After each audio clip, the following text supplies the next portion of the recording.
Hey y'all, so I was out here doing some grounding, and if you don't know what grounding is, it's just getting in touch with nature, the things that God have given you. Like go outside with no shoes on and walk around, feel the earth, feel the vibrations, drink your water, feel the fresh air, just enjoy life in that moment, and that's what grounding really is.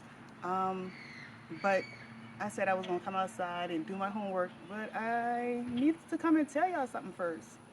And Esther, you and your imposter syndrome is getting on my nerve. I'ma just be real, girl. I'ma just be real. Because, girl, you was called for such a time as this. Like, do you not know who you are? Like, I had wore this shirt for you because sometimes you be forgetting who you are. Like, you are a queen. Like, let's get it together because we got stuff to do. And Esther thought she couldn't go in the presence of royalty because she was not worthy, but that's not the case. Like, you are worthy. So you and your imposter syndrome, it has to go. Like, you rebuke that. It don't need to be here. Whatever the case may be, what do we need to do to get you to where you need to be? Because you the stuff, and I need you to know that. Like, just because people are higher than you don't mean that you can't be on the same level as them. Baby girl, you are higher than them. You are a queen. You are a child of God. So I'm gonna need you to get your life together because this is what God been prepping you for. He been prepping you for such a time as this. What is wrong? But in all seriousness, like, you deserve to be where you are. You have worked that hard. You have done what you have supposed to. You have been obedient. You have sacrificed. Girl, you have studied. Like, you've been up all night. So, yeah, you deserve everything that's coming for you. You just got to get out your own way. So, hey guys, my phone muted for a second because my drink water notification came on. But here I'm pretty much telling you that Queen Esther's real name is Hadassah, and she's very beautiful with a lovely figure. And Mordecai took her in because she had no father, no mother, and her relation to her and how she came to be in a palace.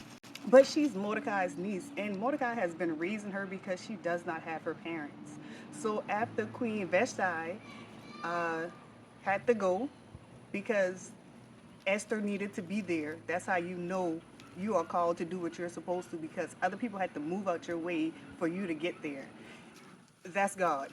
But uh, Queen Vashti had to move out the way. So at this time, King Xerxes is looking for queens. And Mordecai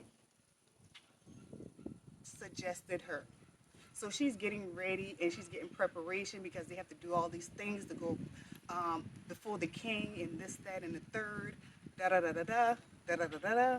And time, King Xerxes has this official that he rose to the top named Haman, and Haman does not like Mordecai because Mordecai refused to bow to him. Like, you ain't nobody. Like, you have to remember that Queen Esther and Mordecai are Jews. And Haman doesn't like that.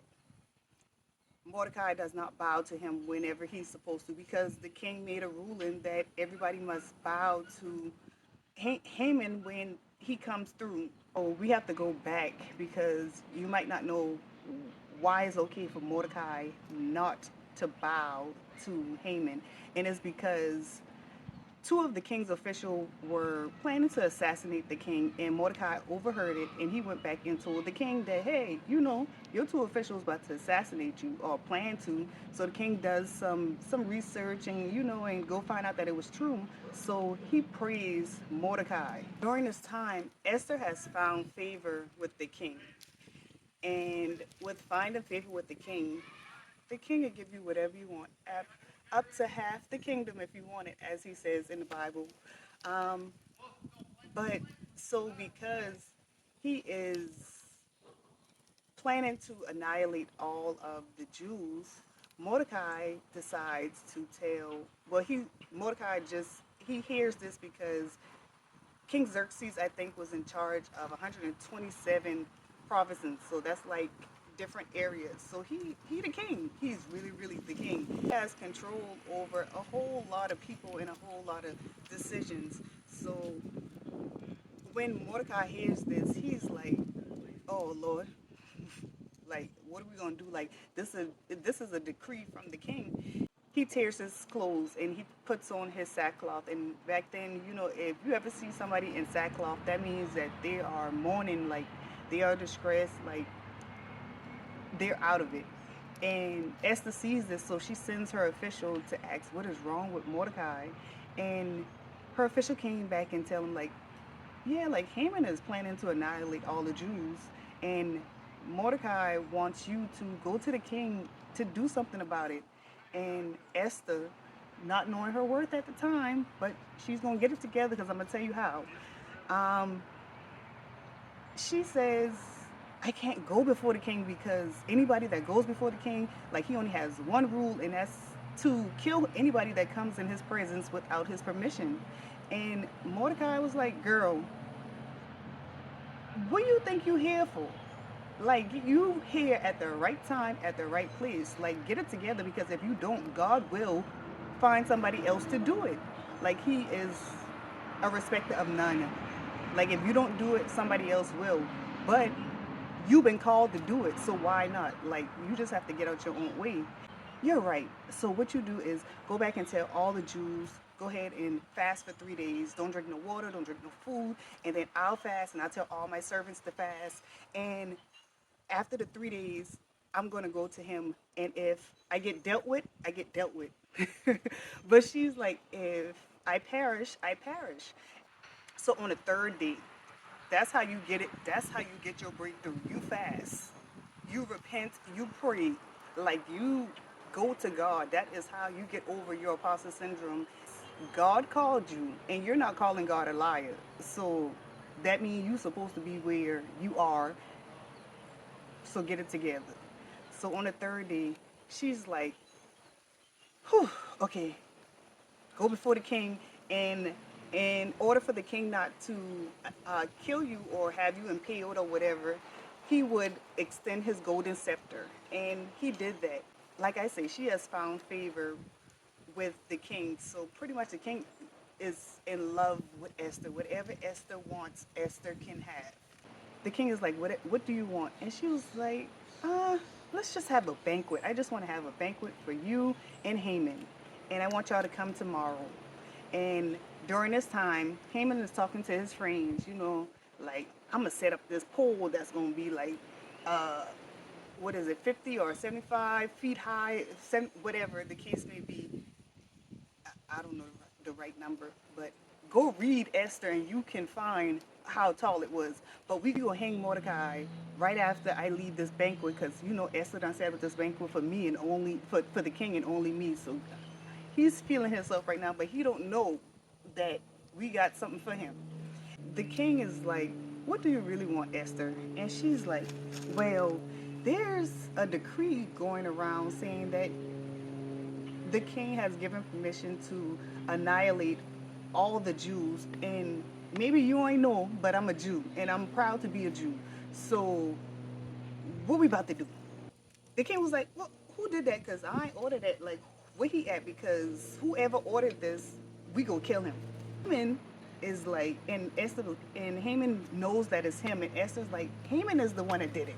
Like, he the one who want to set us up and kill us or whatever. So the king was like, off with his head, he got to go. Haman is begging for Esther's life, and I guess it looked like he may have tried to molest Esther, or he was pleading for his life. But the king walks back in, and the king was like, and you dare try to molest the queen in front of me? Like, oh no. So they kill him. Got to go. And King Xerxes asks Esther, what should we do now? And Esther was like, everything that he wanted to do to us, let us do to him. So the king comes up with this decree and says, on the 12th month, the 14th day, the Jews can take and retaliate. We moved a little bit, but I'm gonna give y'all the real quick version, and maybe one day I can actually preach this in church and y'all can hear. But where I left off was King Xerxes has given Esther and all the Jews, Mordecai, permission to do unto others as you would have done unto you. And since they wanted to annihilate the Jews, now it's their turn to get what they deserve, pretty much. 12th month and the 14th day and the 15th, because they got a second day too, they could retaliate against all those that were plotting against them. So the number was like over 75,000 people that the Jews killed that wanted to kill them. And then yet the king still asks, what else do you want? And she was like, let us do it tomorrow too. And the king gives her permission to do the same thing tomorrow. So they annihilate all the people that wanted to kill them. Of this is Esther was lifted up, and she figured she got out of her imposter syndrome. She knew her worth. She knew she was called for such a time as this, and you are too. And Mordecai, he was lifted to the second in command next to the king. So all this just goes to say, like, God is working things out for your good. You just have to be obedient and be brave, be bold. Do what you're supposed to do for your people because your people need you. Y'all, until next time, keep praying, keep reading, keep living life, keep being bold, keep knowing that you are not an imposter. You deserve to be there, and God is going to give you even more than that.